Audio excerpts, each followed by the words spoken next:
Hello guys, അപ്പോൾ ഇന്നത്തെ നമ്മുടെ വീഡിയോ EEPROM പ്രോഗ്രാമിംഗ് ആണ്. സോ ഞാനിവിടെ ഇപ്പോൾ എടുത്തേക്കുന്നത് ഐഫോൺ XSൻ്റെ base band EEPROM base band ബോർഡാണ്. സോ അതിന് വേണ്ടത് V1S Pro വേണം. അതേപോലെ ഈ ഒരു RFFE ബോർഡ്, ഇത് നമുക്ക് RFFE റീഡ് ചെയ്യാൻ പറ്റും. അതേപോലെ എന്താണ് നമുക്ക് ഈ I2C കണക്ഷൻ. EEPROM വരുന്നത് ഒരു I2C ആണ്, അതായത് I2C കണക്ഷൻ ബേസ്ഡ് ആണ് EEPROM വരുന്നത്. സോ അതിൽ നമുക്ക് ഇതാണ് XSൻ്റെ ബിറ്റ് മാപ്പ്. സോ അതിൽ നമുക്ക് ഈ കണക്ഷൻസ് നോക്കാം. അതായത് വരുന്നത് സീരിയൽ ക്ലോക്ക് വരുന്നുണ്ട്, സീരിയൽ ഡാറ്റ, അതുപോലെ 1.8 വർക്കിംഗ് വോൾട്ടേജ്, അതുപോലെ ഗ്രൗണ്ട്. സോ നമുക്ക് ഇതിൽ ഓരോ കണക്ഷൻസ് നോക്കിയാൽ നമുക്ക് കാണാൻ പറ്റും. സോ നമുക്ക് ഡയറക്റ്റായിട്ട് ICന്ന് നമുക്ക് ജമ്പർ ചെയ്യാൻ പറ്റില്ല. സോ അതിൻ്റെ ഓരോ കണക്ഷൻസാണ് നമുക്ക് ജമ്പർ ചെയ്യേണ്ടത്. സോ ഇതിൻ്റെയൊക്കെ തൊട്ടടുത്തതിൻ്റെ കണക്ഷൻസ് കമ്പൗണ്ട്സ് വരുന്നുണ്ട്. സോ അത് കറക്റ്റ് നമ്മൾ നോക്കാം. അതേപോലെ നമുക്ക് എന്താണ് ഈ ഒരു ബോർഡിൽ നമുക്കതിൽ കൊടുത്തിട്ടുണ്ട് ഏതൊക്കെയാണ് കണക്ഷൻസ്. നമുക്ക് എന്താണ് ഇതേപോലെ ഈ ഒരു കേബിൾ നമുക്ക് എന്താണ് RFFE ബോർഡ് നമ്മൾ പർച്ചേസ് ചെയ്യുമ്പോൾ അതിൻ്റെ കൂടെ ഈ ഒരു കേബിൾ നമുക്ക് കിട്ടും. ഈ കേബിൾ ഇല്ല എന്നാണെങ്കിൽ ഡയറക്റ്റ് ജമ്പർ കണക്ഷൻ കൊടുത്താലും മതി. അപ്പോൾ ഈ RFFEയും I2Cയും ഡബിളായിട്ട് വരുന്നുണ്ട്. നമ്മളിവിടെ എന്താണ് കണക്ഷൻ മാറ്റി കൊടുക്കണം. അതായത് RFFE എന്ന് നമുക്ക് എന്താണ് I2Cയിലേക്ക് മാറി കൊടുക്കണം. അപ്പോൾ കണക്ഷനും കാര്യമൊക്കെ ചെയ്യാതിന് ശേഷം എന്താണ് ഈ ചിപ്പ് എന്നുള്ളൊരു ഓപ്ഷൻ ഓപ്പൺ ചെയ്യുക V1S Proയിൽ. അതിനുശേഷം നമുക്ക് എന്താണ് ചെക്ക് എന്ന് കൊടുത്താൽ ഇവിടെ കാണാൻ പറ്റും ബേസ് ബാൻഡ് ചിപ്പ് ഡിറ്റക്റ്റഡ്. അതായത് ബേസ് ബാൻഡ് EEPROM ആണ് ചിപ്പ്. സോ അത് ഡിറ്റക്റ്റ് ആയിട്ടുണ്ട്. സോ അതിനുശേഷം റീഡ് കൊടുക്കുക. സോ നമുക്ക് എന്താണ് ഡാറ്റ റീഡ് ആയിട്ടുണ്ട്. ഇവിടെ കാണാൻ പറ്റും ഇതിൻ്റെ ഡാറ്റ റീഡ് ആയിട്ടുണ്ട്, സക്സസ്ഫുള്ളായിട്ട് റീഡ് ആയിട്ടുണ്ട്. അതിനുശേഷം റീഡായ ഡാറ്റ എന്താണ് നമ്മളിതിൻ്റെ ലോക്കൽ ഫയലിൽ തന്നെ നമ്മൾ ജസ്റ്റ് ഒന്ന് സേവ് ചെയ്ത് കൊടുക്കുക. ഡാറ്റ സേവ് ചെയ്യാം. സേവ് ചെയ്തതിന് ശേഷമാണ് നമുക്ക് എന്താണ് റൈറ്റ് ചെയ്യാൻ പറ്റുക. സോ റൈറ്റ് ചെയ്യുന്നതിന് മുന്നായിട്ട് നമുക്ക് എന്താണ് ജസ്റ്റ് ഇതേ ICയിലേക്ക് തന്നെയാണ് റൈറ്റ് ചെയ്ത് കൊടുക്കുന്നത്. അപ്പോൾ നമുക്ക് നിങ്ങൾ റൈറ്റ് ചെയ്യുന്നത് പുതിയ ICയിലേക്കായിരിക്കും. അതായത് ഞാനിവിടെ കണക്ഷൻ മാറ്റി കൊടുക്കേണ്ട ഒരു ബുദ്ധിമുട്ട് കൊണ്ട് ഞാൻ എന്താണ് ഈ ICയിലേക്ക് തന്നെയാണ് ചെയ്യുന്നത്.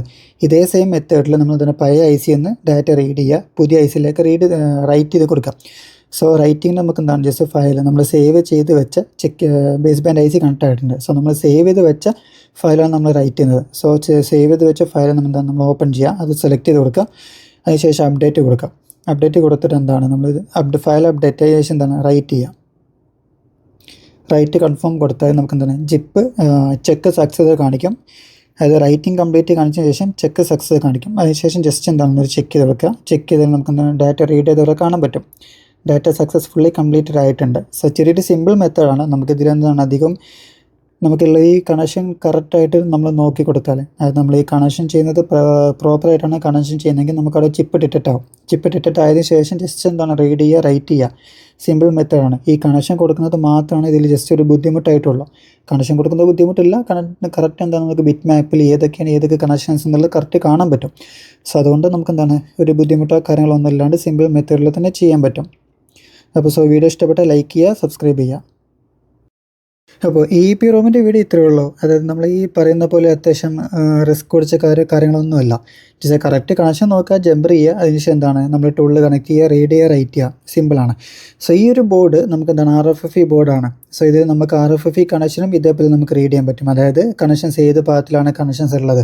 കാരണം നിങ്ങൾക്ക് തന്നെ അറിയാം, ടെക്നീഷ്യന്മാർക്ക് അറിയാൻ പറ്റും. അതായത് നമ്മളെന്താണ് ഐഫോൺസിൻ്റെ മദർ ബോർഡിൽ, അതായത് ഈ ബേസ് ബാൻഡ് ബോർഡിൽ RFFE കണക്ഷൻസ് ഒരുപാടുണ്ട്. RFFE 1, 2, 3 എന്ന് പറഞ്ഞ ഒരുപാട് കണക്ഷൻസ് ഉണ്ട്.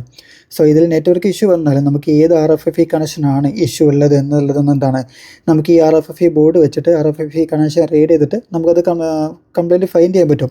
സോ അതിൻ്റെ എങ്ങനെയാണ് റീഡ് ചെയ്യുക കാര്യങ്ങൾ നിങ്ങൾക്ക് അതിൻ്റെ RFFE വീഡിയോ വേണമെന്നാണെങ്കിൽ ജസ്റ്റ് എന്താണ് ഒരു കമൻറ്റ് ചെയ്യുക.